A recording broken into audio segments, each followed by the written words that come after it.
Takže čau, já jsem Danny a vítám vás u mého druhého vlogu. Jsem moje tady kámoš Ondra.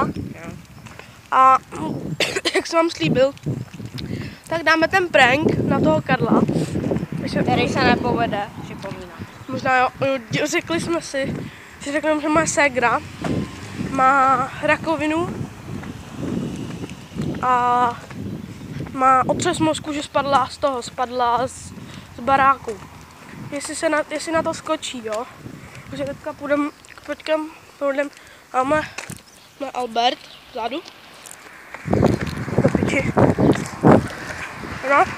A jestli se nám to povede, tak to je fakt luxusní, protože on je prostě urážlivý hrozně, že jo? Někdy jo, no, protože já jsem ještě pořád nachlazený, ale ne tak moc jako minule, už moc nekašlu. A my teď jdeme na plavání, jo? Jo, no, jdem na plavání, do bazénu, když tak. Teďka já to střihnu a až budeme před jeho barákem, tak se vám ozvu. Čau.